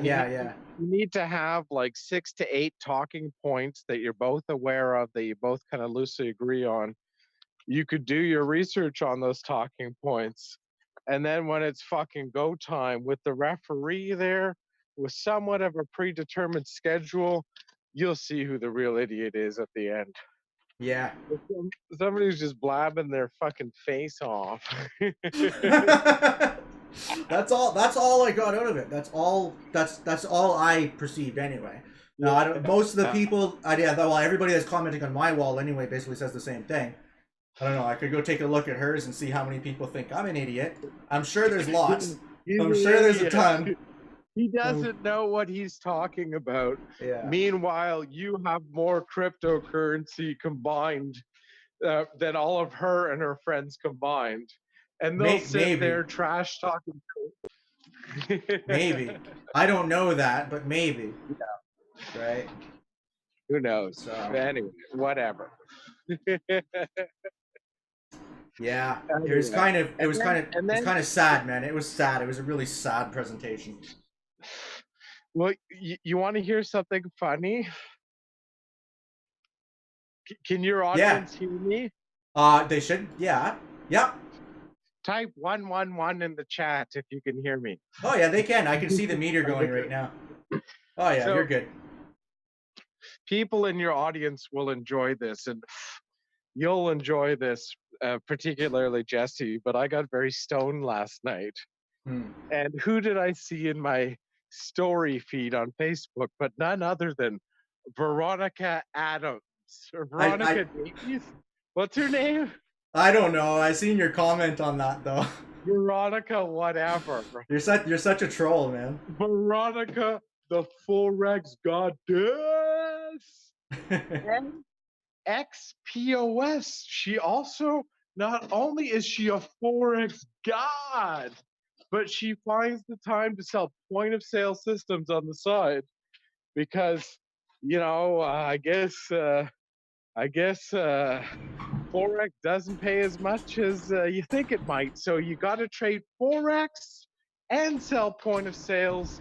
That's the key for everyone listening. So I come in on her wall and some guy's like saying something to her. And I said, nobody fucks with the Forex goddess. Yeah, I caught that. So then I was looking at her bio and she does like 10 different things. And it's like just hashtag this, I'm this, and I do that. And oh, wow. So anyway, I wrote on one of her posts, I'm like, point of sales person in the daytime, Forex trader at night. Because even if you could make $500 consistently daily trading Forex, you would never ever do anything else because you'd want to hone your craft, right? You're telling me you can make $500 a day trading Forex and you still have time to trade point of sales? No. You want to learn how to trade more Forex, but it's fucking impossible. And then you go to her wall and it's like the Forex goddesses. It's like these three random bitches who don't fucking know shit about anything. And it's like, oh, join this Forex shit. And then yeah, like there's no indication of them actually doing any trading themselves. They're not showing you anything. It's just recruiting people into some MLM training thing that supposedly teaches you how to trade without actually showing people anything yourself. Nothing of value yourself. Just click here, buy my stuff. Yep. Right? And then I post, so it's funny you should say that. Then I post on your wall, I said, post your trades, 3 exclamation marks. Yeah. Right? Like, for every guy who claims to be good at trading, if you tell them post your trades, 1 out of 100 would post them. Because 99 out of 100 of them are fucking full of shit. Would you agree? Yeah, because 99 out of 100 of them just want you to click their link and buy their stuff. Right? Would you agree? Though? Absolutely. Yeah. Well, I mean, 98% of people fail in trading. I mean, it's a fact. I mean, and the only reason that people make money is because somebody else lost money. Right? Exactly. There can't be a buyer if there's not a seller. Yeah. right? So somebody has to lose money, right? So I mean, Yeah. I love all these noobs coming into trading. I mean, because that's how I make money. Is by when you buy the top when I'm selling, I made money. When you sell the bottom when I'm buying, it's because I made money and you lost money, right? I mean, that's just the way it works. Who's arguably the best trader on earth when it comes to the stock market? Well, arguably, I guess you could say Buffett, Buffett, exactly. right? So Buffett's net worth is like 100 billion or 120 billion, or I haven't checked recently. It's in that range. But if you Google it like 10, 20 years ago, he was only worth 50 billion. Yeah. Okay. So you're telling me I could get 10%, 20% returns a day, but the best guy on earth in the stock market can only double his money every 10, 20 years? Like, get the fuck out of here. Even if you could consistently make 1% trade a day on any fucking system, I'll drop 10 G's on it tomorrow. Show me a year worth of verifiable trades. All I need is 1 fucking percent a day. It Yeah. doesn't even fucking exist. Problem is like maybe they got 1% a day for a year, but as soon as you put your damn money in, that'll be the day that the trades start going the other way. You don't win every trade. As You long don't win as I every can trade. verify it, no problem. It was Yeah. worth. Yeah. But do you see what I mean? Like, people yeah. are so naive. There's no system to consistently make money. And even the 2% of traders that really made it, they got fucking bowled over 3, 4, 5 times, lost everything. So Yeah. most people can't even stomach losing everything. They'll trade with a few $100 or a few grand, and they'll be like, "Oh, this isn't for me. I can't do it." You know what I mean? That's the other side too. Like just taking cryptocurrencies, and I mean, everybody's invested in this common pool, and this AI system is trading, right? The bigger your pool gets, the smaller your returns get, because you can't enter and exit trades with that kind of volume. You know. Yeah. Now you need to diversify that. Otherwise, you can't use that volume for anything because there's not enough. The markets aren't liquid enough to even execute trades of those sizes, right? Mm-hmm. So I mean, maybe there's a possibility right now that this Jarvis AI is trading profitably the way they say. We have no actual proof of that because we can't see it, right? But there comes a point once there's so much money in there, those returns diminish or losses start to incur because they're just trading with too much volume and there's not enough liquidity. Like it's simple logic, and I don't know. I mean, everybody's too naive to see it. Everybody believes the marketing, right? And it's all hype, and it's like it drives me nuts, man. Yeah. So. And you ever think maybe IBM Watson's just controlling all the trades? Yeah. Yeah. Well, Jarvis. I think the Jarvis AI. It was now. They're calling the thing in cloud token. They're calling it Jarvis AI, but Jarvis is an AI platform that was developed by somebody else. Was it something Google developed or some other company actually developed? So I mean, they're borrowing a name from an actual developed AI system that was done by a large and reputable company, and it wasn't one of frickin' cloud token subsidiaries or whatever. But it's whatever they have developed. They borrowed a name from another thing as well. But I mean, AI is great and everything. I really don't understand exactly how AI works in the purpose of trading. When trading is done algorithmically, I suppose an AI can be used to adjust your algorithm on the fly.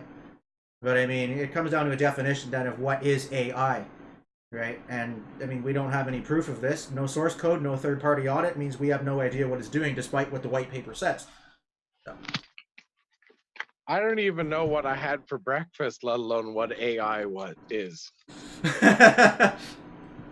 Well. Hey, yeah, I was talking to you, and then I was remembering the Bomb webinar I went to, and you really have to look in the center of your camera.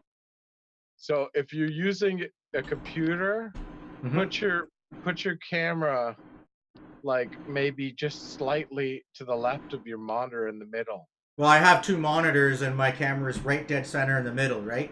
So the thing is, when I'm looking at my screen, I'm looking away, but when I'm looking at the camera, it's right dead center. We're on top of your monitor, though. No, it's right in between them. Like I got a gap between my monitors. That's fucking brilliant. Yeah, actually, so I got my microphone's the Yeti, right? And my camera is literally right on top of the microphone. That is So, brilliant. so it's right at eye level as well. That is fucking brilliant. Yeah. Yeah, I'm gonna do that shit. With this conversation that I was just on, I had a really hard time to sit and look at the camera because I was getting irritated. So Yeah. yeah. Because it really adds to the production value if you're staring dead center of the camera for the live viewers, if it feels like I'm piercing into your soul. That's true. Yeah. I'm not great at it, but I try. Mm-hmm.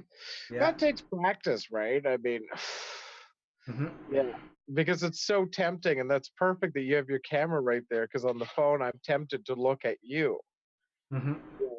But for our live audience, I'll forego looking at you and look at them. Yeah.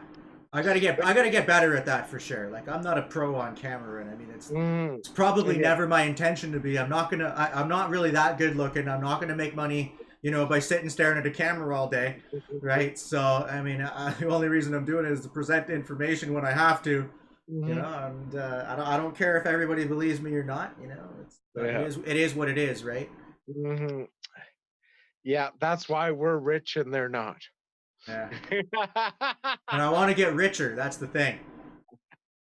Yes. So we'll work on that. I heard Cloud Token.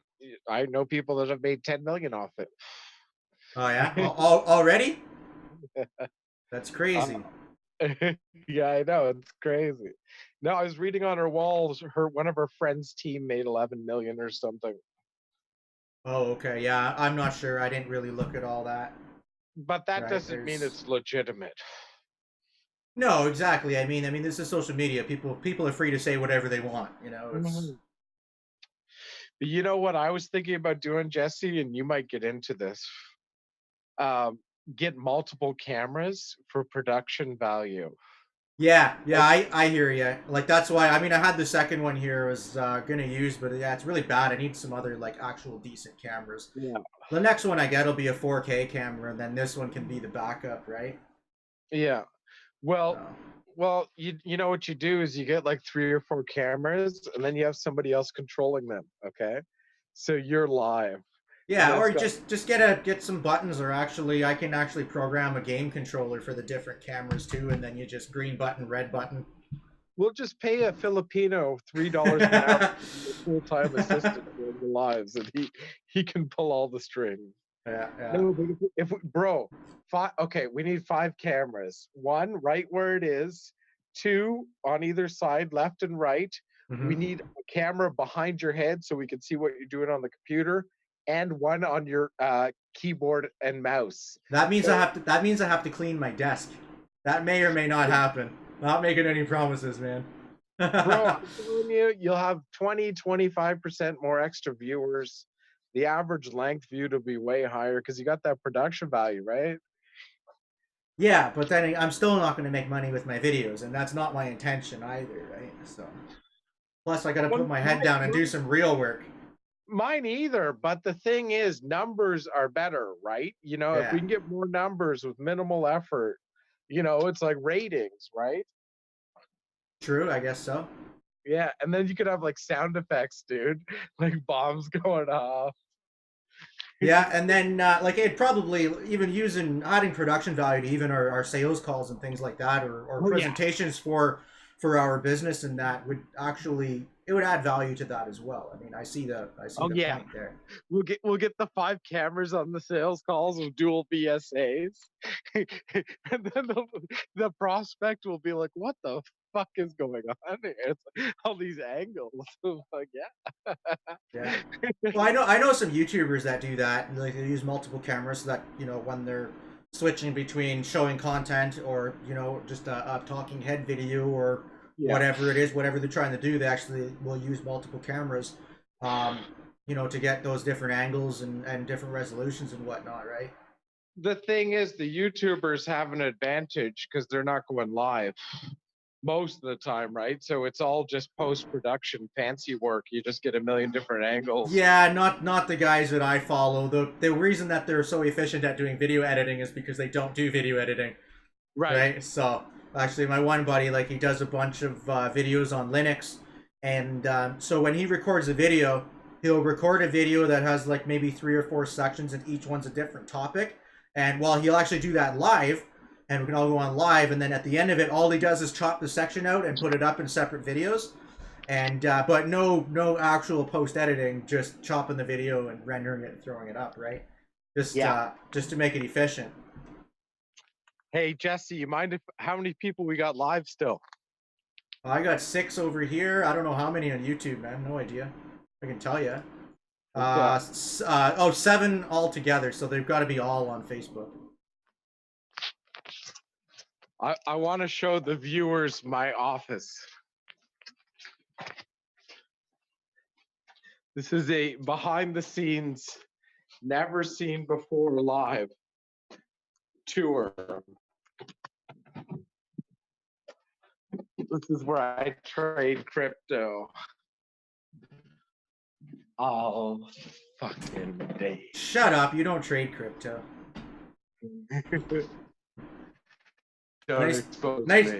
Nice keyboard though. A lawyer used to own my house. This was his old office. Look at my whiteboard, covers the whole wall.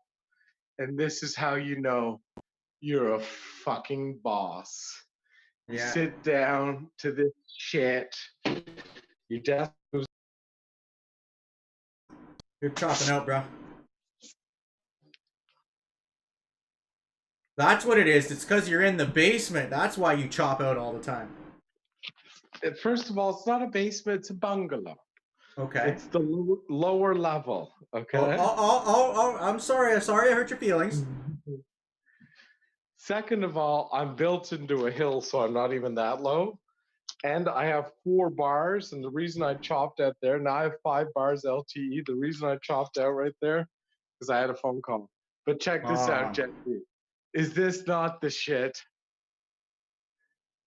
Insane. And it's completely ergonomic, okay? This chair was $5. The armrests go up and down, they come in and out. I mounted my keyboard using some zip ties, and I rigged this shit up under the desk. So the keyboard actually comes out on a slider at a fucking angle. So you sit right here and you legit control the fucking internet. I got a 1.5 gigabit line straight to the computer. Nice.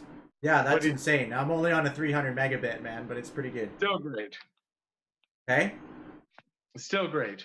Yeah. Yeah. And Jesse, I make it rain on the computer. Yeah, send me some of those. This is just my fucking stock earnings from today because I follow Forex. Oh, yeah. This is fucking today, bro. I joined up to XPOS, Crypto, Forex, Yo Mama Gang. And basically, as you can see, I just went to the bank because I just got my first check. And yeah, it's fucking crazy, dude. That's actually, for the viewers out there, truth be told, that was from Cloud Token. I joined up under Jesse's link. You're so full of shit. Quit saying things like that about me. The reason he's so outspoken against it is because he believes in it, and he's trying to build his downline. He's trying to silence everyone else to get him a head start on it. Yeah, totally trying to take everybody from other people's downlines and put them in my own. I gotta get my own SEC violation charges. I've never quite attained that level yet. I can't wait to get charged by the SEC. Crypto's so funny, eh? You get an SEC charge. Next thing you know, on your website, yes, until further notice, we will not be doing any business in the United States of America, and any people there cannot withdraw. But we'll still be everywhere else. And then they just crumple. Well, you remember what happened with fucking, what was it, USA Today or USA? Yeah, USI Tech. First they had the, first it was Texas. Texas had violations from Texas. Yeah, and then Ontario banned them, like here in Canada. I think Quebec did. There was notices all the way around the country, and then finally the federal SEC got a hold of it as well, right? BitConnect, same thing. I mean, they're all falling in this category, right? That was a funny one too. Oh yeah, that's what I actually had a guy. Believe this, right? So I had a guy. I'm talking to him in a private conversation. I'm not going to say his name, even though most people probably know who he is. But anyway, I just don't like to name drop people that aren't a part of the conversation, which is why I was asking her why she's bringing a third guy's name into this. You know, like what the hell? But anyways, I actually had a guy tell me cloud token's not a scam because it'll last more than 1 year. Right? So the first thing I did, I looked at the BitConnect chart, right? And BitConnect was like this, and then it started going up. From the point it started going up, it went up, it went up, it went up, and then it went boom, straight down in a vertical line. And from that point to this point was like precisely 1 year. And I'm like, yep, wasn't a scam. It lasted a year. You know, so great. It was like, it was such a joke, man. BitConnect was the worst because not only did they shut down and everyone lost their Bitcoin, but when they did that crazy pump in like a few days, like everyone got wrecked in that too. Even people that weren't holders of whatever, that didn't have their coins invested or whatever, like they got wrecked too. Yeah, a lot of people got wrecked with that. I mean, and that's just it. And that's why I decided to take this call too, right? Was, I mean, to present information, but the whole reason is because I'm absolutely sick of this Ponzi cancer that just plagues the cryptocurrency ecosystem. Like, it's not what it's about, and it's putting the false view in people's heads. You ask people about cryptocurrency, you know, somebody who's not been around for a while say, oh, it's a Ponzi scheme, and all these people are coming in, they ask them what crypto is. Oh, you put your money in and you earn rewards. Like, no, that has nothing to do with cryptocurrency. That's a Ponzi scheme. You just happen to be in a Ponzi scheme that's using cryptocurrencies. Doesn't matter whether it's using dollars or euros or cryptocurrencies or frickin' potatoes, it's still a Ponzi scheme. Right? So it's just I can't handle that stuff, man. Like, it's just, oh well. A lot of people know better. And the rest of them I just can't speak to, basically. Sorry, I was just taking a leak. I thought I'd mute my audio for the viewers. Oh, yeah. See, usually I take a leak. I got the microphone right here or something, and I'll switch it over. I'm leaking while I'm talking to people on a live call or something. I often wondered if they could hear me or not. Oh, I don't give a shit. I'll take a shit with people on the call and I'll just mute it. You know, like, the world keeps moving. Yeah, I haven't had any complaints yet anyway, so. Were you just urinating? I'm so offended. If anyone's offended that you're taking a leak while you're on the call with them, then there's a good chance you shouldn't be talking to them in the first place. I suppose so. You know, like, take it easy. All right, buddy. Well, thanks for having me on your live. I'll catch up with you later, okay? Yeah, man. After all of this, I absolutely need to get a beer. I'm getting extremely thirsty, and I need to calm my nerves a little bit. So I'm going to go ahead and I'm going to do that. And I'm going to say ciao to all the viewers here. So thanks for joining. And if you guys didn't get any good information out of this, I at least hope you got some good entertainment. So until next time, we'll see you on the next video. Remember to trade safe out there and keep your money in your pocket. And your dick out of your hand. See you later, guys. Ciao. Have a good one, Jason. You too.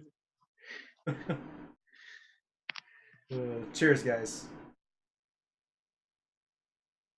I'll try